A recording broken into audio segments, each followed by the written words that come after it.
इस नवंबर महीने की प्रथम उपलब्धि होगी धन लक्ष्मी की प्राप्ति। कैसे होगी, इसी बात पर चर्चा करने के लिए आप और हम यहाँ पर एकत्रित हुए हैं। ध्यान दीजिएगा, दिवाली का समय चल रहा है। हर जगह आपको ऑफरों की बरसात नज़र आएगी। कहीं कुछ तो कहीं कुछ ऑफर नज़र आ रहे हैं। तो इस समय पर हमारे ग्रह के मंत्रिमंडल में जो हमारे ग्रहों के कैबिनेट बने हैं, इनके अनुसार इसी नवंबर महीने में बहुत सारे परिवर्तन हो रहे हैं। और विशेष बात तो ये हो गई कि आपके धन भाव सबसे ज़्यादा प्रभावी हो रहे हैं। कैसे होंगे, क्या होंगे, एक एक बातों को समझिएगा, कहीं जाइएगा मत। हम चाहते हैं कि इससे आप बहुत ज़्यादा लाभान्वित हो पाएँ, जिससे आप इसका लाभ लेकर के अपने जीवन को परिवर्तन करा पाएँ। सबसे पहले प्रारंभ करते हैं स्वयं शनि देवता से, क्योंकि यही शनि देव ठीक 4 नवंबर का वो डेट होगा जिस दिन शनि देवता आपके वक्री अवस्था से मार्गी हो जाएंगे। ये जब वक्री अवस्था से मार्गी अवस्था में आ जाएंगे शनि देव, जो कि ये आपके ठीक 12वें भाव पर वक्री हुए थे, पुनः फिर से मार्गी आ जाएंगे। ये समझ लेना है कि 12वां भाव हमारे निवेश का है, हमारे खर्चों का है। तो एक तरफ तो भाई ये मार्गी अवस्था में आकर के हमारे खर्चों को बढ़ा सकते हैं, परंतु यहाँ पर यदि इन्वेस्टमेंट की बात की जाए तो शनि देवता इस समय पर हमें निवेश कराएंगे। चाहे वो निवेश हमारे कर्मों का हो सकता है या हमारे धन का हो सकता है, इस बात को मत भूलिएगा। इनकी दृष्टि जो पड़ रही है, इन पर तो ज़रा ध्यान दीजिए। इनकी दृष्टि पड़ रही है 1, 2, 3 सीधे आपके तीसरे घर पर, द्वितीय भाव पर, जो कि इनकी तीसरी दृष्टि है, अर्थात धन भाव पर हो रही है। आर्थिक परिप्रेक्ष्य से इसे अच्छा समय मानेंगे। माना जाता है शनि देवता जब जिस भाव को देखते हैं उस भाव से संबंधित हमारी ड्यूटियां भी हो जाती हैं। तो इस महीने पूरे 4 नवंबर से क्या होगा पता है आपको, क्या कि आपकी ड्यूटी लग जाएगी आपके धन के देख रेख में। मतलब आप अपने पैसों का हिसाब किताब बहुत अच्छे से लगा पाएंगे, कहाँ पैसे आ रहे हैं, जा रहे हैं, कैसे मुझे अपने धन को बढ़ाना है, कैसे मुझे अपने कुटुंब को अच्छा करना है, क्योंकि द्वितीय भाव हमारे कुटुंब का होता है, इस बात को मत भूलिएगा। अब शनि देवता के पास एक दृष्टि और हो जाएगी भाई। इनकी एक दृष्टि होगी सीधे 6ठे भाव पर। 6ठे भाव पर दृष्टि जब इनकी सप्तम दृष्टि आएगी, इसका मतलब ये हो गया जो लोग नौकरी पेशा से जुड़े हुए हैं, अपने काम धंधों में उन्हें सफलता प्राप्ति की संभावना काफ़ी बढ़ जाएगी, विशेष तौर पर नौकरी वालों के लिए। क्योंकि नौकरी का भाव हमारा 6ठा है, शनि स्वयं नौकरी के कारक माने गए हैं, कर्म के कारक होते हैं, इसलिए इनका प्रभाव आपके 6ठे भाव पर आपके कार्य में सफलता दिला सकता है। कोई पद प्रतिष्ठा की वृद्धि करा सकते हैं, आपका पोजीशन बढ़ सकता है, कोई पदोन्नति या प्रमोशन का योग बन सकता है। कुल मिलाकर के शनि देवता यहाँ पर 6ठे भाव को देख रहे हैं। अब साथ ही साथ इनके पास कुछ और दृष्टियां हैं, जिसके हिसाब से 7, 8, 9, 10 और ये आपके भाग्य को भी देखेंगे। जैसे ये 4 नवंबर से अपना फिर से मार्गी हो जाएंगे। भाग्य भाव पर शनि की कर्म दृष्टि हो रही है, मतलब आप ज़्यादा कर्मवान बनेंगे, अपने कर्मों के द्वारा आपका भाग्य आपका जरूर साथ देगा। अब मेन जो बात है उस पर चलते हैं, धन लक्ष्मी की वृद्धि। कैसे धन लक्ष्मी इस समय पर आपके ऊपर प्रभावी रहेंगे। आपको तो पता होगा कि आपके राशि के स्वामी कौन है, पता है आपको। आपके राशि के स्वामी होते हैं देवगुरु बृहस्पति, और यही बृहस्पति देवता आपके द्वितीय भाव पर उपस्थित है। अप्रैल 2023 से ही यहाँ पर आपके आए हुए हैं द्वितीय भाव पर।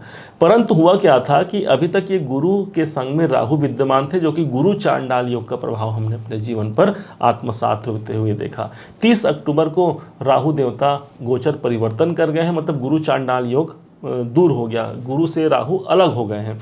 अब गुरुदेव यहाँ पर स्वतंत्र हो गए। मतलब कौन स्वतंत्र हो गया भाई, जिसकी राशि है वो स्वतंत्र होगा ना। तो आप सबसे पहले तो आप एक स्वतंत्रता आपको मिल गई कि यदि आर्थिक परेशानी से आप त्रस्त थे, कोई परेशानी आपको बनी हुई थी या कौटुंबिक परेशानी बनी हुई थी, क्योंकि कुटुंब का स्थान है, ये माने कि देवगुरु बृहस्पति यहाँ पर अपूर्ण रूप से आपको समर्थन देंगे। चूंकि ये धन का भाव होता है और भाग्य के कारक गुरुदेव होते हैं, तो हमारे भाग्य के द्वारा भी हमें धन की प्राप्ति का एक संकेत बन सकता है। भाग्य की प्राप्ति से धन का संकेत तो कैसे, हम ये इस बात को आपको दिखा रहे हैं कि कैसे हो सकता है। मान लीजिए कहीं से पैसे आने हैं और किसी कारण से रुके हुए हैं, या फिर कुछ काम हमारे बनने वाले हैं जहां से हमें पैसे प्राप्त होने वाले हैं, यदि अभी तक रुके हुए हैं तो ये मान सकते हैं कि देवगुरु बृहस्पति अब चांडाल दोष से मुक्त हो गए हैं, हमें धन लक्ष्मी की प्राप्ति अपने जीवन पर ये करा जाएंगे। चाहे आपके पैसे कहीं रुके हैं या अटके हैं, किसी भी कंडीशन पर ये दिला जाएंगे। यदि कहीं पर अटके हुए नहीं है, रुके हुए नहीं है, तो फिर क्या करेंगे भाई, तो अब सीधा पकड़ना है देवगुरु बृहस्पति किस भाव के स्वामी हैं। तो ये आपके लगन के स्वामी हैं। साथ ही साथ एक भाव और है जिनके ये स्वामी हैं, वो भाव है आपका दसम भाव। दसम भाव हमारा कर्म होता है। तो कहाँ से धन दिलाएंगे? अपने कर्मों के द्वारा धन दिलाएंगे। हम अपने जो कैरियर में, अपने जो कार्य करते हैं, व्यापार करते हैं, नौकरी करते हैं या फिर प्रोफेशन कार्य में है, वहाँ से धन निकाल करके हमें देंगे, क्योंकि धन भाव पर ये अब स्वतंत्र अवस्था पे आ गए हैं। इसलिए हमने कहा धन लक्ष्मी का एक सुंदर संयोग आपके जीवन पे बन रहा है। अब राहु को समझ लेते हैं। भाई राहु तो मीन राशि पर ही इनका गोचर हुआ है, क्या कहें। मतलब हमने इसके पहले एक वीडियो बनाया था, आपने देखा होगा कि राहु का मीन राशि पर गोचर हो रहा है। अपने हजारों, बहुत से यूट्यूबर ऐसे हैं, बहुत से ज्योतिषाचार्य ऐसे हैं जिन्होंने इस बात को दिखाया भी है अपने अपने वीडियो पे कि राहु का प्रभाव आपके जीवन पर क्या होगा। परंतु आप सिर्फ इतना सोच लीजिए कि राहु आपके लग्न पर आए हैं, स्वास्थ्य भाव पर आए हैं, शरीर भाव पर आए हैं। राहु कैसे देंगे, हमारा उस वीडियो को जाकर के आप देखिएगा, आपको यहाँ पर वो क्लियर हो पाएगा। अभी अगर राहु के पॉइंट को लेंगे तो ये वीडियो काफ़ी लंबा हो जाएगा। हाँ, परंतु इसके बाद एक वीडियो लेकर के जरूर आएंगे कि कैसे इसी राहु के द्वारा हम अपने जीवन को बहुत लाभान्वित करा पाएंगे। कौन से वो टेक्निक होंगे जिसके द्वारा इसी राहु से अगले 18 महीने तक हम सफलता प्राप्त कर पाएंगे। ओवरऑल देखा जाए तो राहु यहाँ पर कहीं ना कहीं स्वास्थ्य में नरमा गर्मी की ओर आपको इशारा करते हैं। इस बात से आपको सचेत रहना होगा। दूसरी ओर 3 ग्रहों का संयोग बना हुआ है। कहाँ पर? तो आपके अष्टम भाव पर।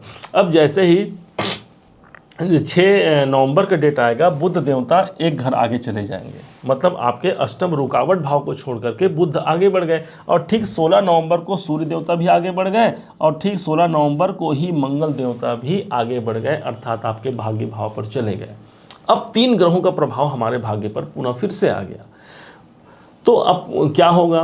तो आप समझ सकते हैं, अभी तक कहाँ थे? ये अष्टम भाव पर थे। सूर्य की स्थिति हमने अपने पिछले वीडियो में भी आपको बताया था कि सूर्य की स्थिति जब अष्टम भाव पर होती है तो अष्टम भाव तो भाई पाताल लोक है। सूर्य की किरणें पाताल लोक तक नहीं पहुँचती। इस कारण से सूर्य आपको उतना अच्छा प्रतिफल नहीं दे पाएंगे। कुछ रुकावट, कुछ बाधा, कुछ तनाव आपको झेलना पड़ेगा। लेकिन जैसे 16 नवंबर आता है, इन तीनों ग्रहों का प्रभाव ऑलरेडी आपके भाग्य पर होगा। भाग्य भाव पर जब इतने अच्छे ग्रहों का प्रभाव होगा, मतलब भाग्य की प्रसन्नता होगी। हमारे इष्ट देवता की कृपा हमको मिल सकती है भी। जो हमने अपने पूजा अर्चना किया है, कभी कभी हमारा मन ऐसा होता है कि हमने जो पूजन अर्चना किया है, क्या भगवान उसका प्रतिफल नहीं दे रहे हैं? लेकिन नहीं, समय का इंतजार सबको करना होता है, और एक सही समय जान करके वो भगवान हमें सब कुछ प्रदान करते हैं। इसी प्रकार से सूर्य देवता जब आपके इस भाव पर जाएंगे, नवंबर, भाग्य का सहारा, पिता से सपोर्ट मिल सकता है आपको। पिता से जो वैचारिक वैमनस्य बने हुए हैं उसमें आपको सुधार देखने को मिल सकता है। भाग्य का सहारा, ईश्वरीय कृपा इस समय पर मिल सकती है। आपके उच्च अधिकारियों का सपोर्ट मिल सकता है। यदि आप उच्च शिक्षा प्राप्त कर रहे हैं तो आपकी शिक्षा यहाँ पर अच्छी हो सकती है। यदि आप शिक्षा वैसे विद्यार्थी नहीं हैं, अपने कार्य क्षेत्र से जुड़े हुए हैं, तो वहाँ पर भी आपका ज्ञान बढ़ेगा, वहाँ पर भी आपके नॉलेज बढ़ेगा। और माना जाता है शिक्षा देख करके भिक्षा मिलती है। इस प्रकार से जब हमारी शिक्षा बढ़ जाएगी तो उस प्रकार से हमें भगवान के द्वारा बहुत कुछ निकल करके हमारे जीवन पर इसी नवंबर महीने में उसका शुरुआत हो जाएगा। आप ये समझ लीजिए। अब उस बात को समझिए जो अगले ग्रह हमारे बनते हैं शुक्राचार्य जी।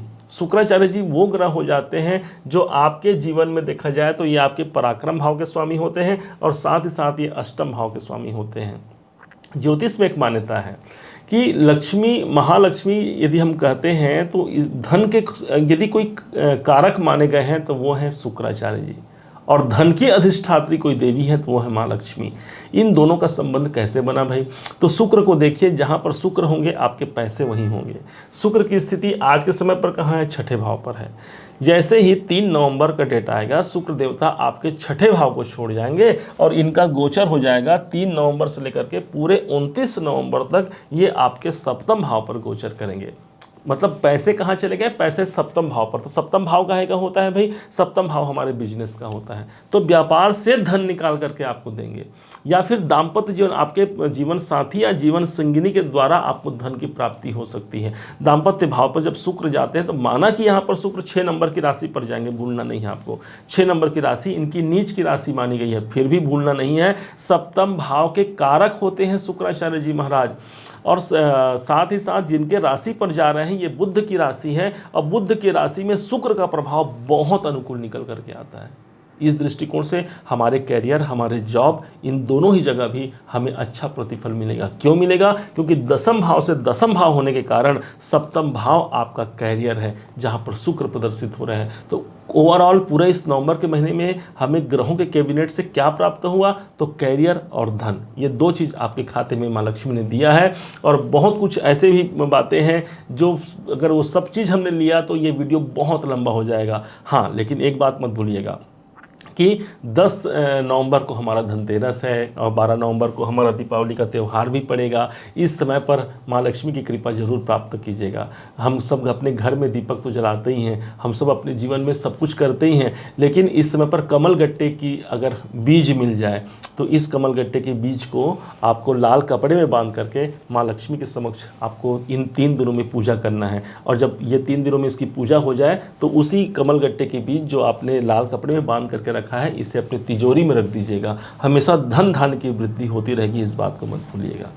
अब वो डेट आपको बताने जा रहे हैं जिस तारीख में आपको सफलता और संपन्नता प्राप्त होगी, और कुछ तारीख ऐसे भी होंगी जिनमें आपको सतर्क रहने की संभावना होगी। हमने सभी राशियों का निकाला था, आपके मीन राशि के लिए बता रहे हैं कि नवंबर महीने में जो शुभ तारीखें होंगी वो है 15 नवंबर, 16, 20, 21, 24 और 25 नवंबर आपके लिए अनुकूल और शुभ मंगलकारी होगा। इसके विरुद्ध जहां पर आपको सतर्क रहने की आवश्यकता होगी वो तारीखें होंगी 1 नवंबर, 9, 10, 18, 27 और 28 नवंबर आपके लिए सतर्कता से परिपूर्ण होगा। यदि इस तारीखों में कोई ज़रूरी काम करना भी होगा तो आप अपने इष्ट की कृपा लेकर के, अपने गुरु का आशीर्वाद लेकर के अपने कार्य को आगे बढ़ा सकते हैं। ध्यान रखिएगा, मात पिता गुरु प्रभु के बानी, बिना ही विचार कर ही शुभ जानी। गुरु के वाक्य यदि कुछ निकल जाते हैं उसे बिना विचार किए कर दीजिए, वो आपको सफलता देगा। माता पिता के मुख से यदि कोई बात निकल गई वो आपके हित के लिए मंगलकारी होगा, सफलता कारक होगा। और उसी प्रकार से यदि प्रभु के वाणी, प्रभु के द्वारा कोई वाणी हमें प्राप्त हो जाती, उसे भी स्वीकार करना चाहिए। बिना ही विचार कर ही शुभ जानी, कोई विचार करना ही नहीं है, उसको शुभ जान करके अपने जीवन पे आगे बढ़ना है। मुझे उम्मीद है इस महालक्ष्मी के महापर्व, इस दीपावली के महीने जो हमारा नवंबर का महीना है, आपके जीवन में भी खुशियों की बरसात करा जाएगा। उम्मीद है आप सबने इसे समझा है, आप सबने इसे जाना है। यदि आपने इसे समझा है, जाना है, मेरे समझाने का प्रयास यदि आपको सार्थक लगा हो, मेरे समझाने का तरीका यदि आपको सार्थक लगा हो, तो हर बार की भांति इस बार भी अपना प्यार भरा लाइक और कमेंट करना कभी मत भूलिएगा। और हाँ, यदि अभी तक आपने चैनल को सब्सक्राइब नहीं किया है, सब्सक्राइब भी कीजिएगा। पुनः एक बार फिर आप सभी का दिवस बहुत मंगलमय हो, इन्हीं शुभकामनाओं के साथ। जय श्री राम।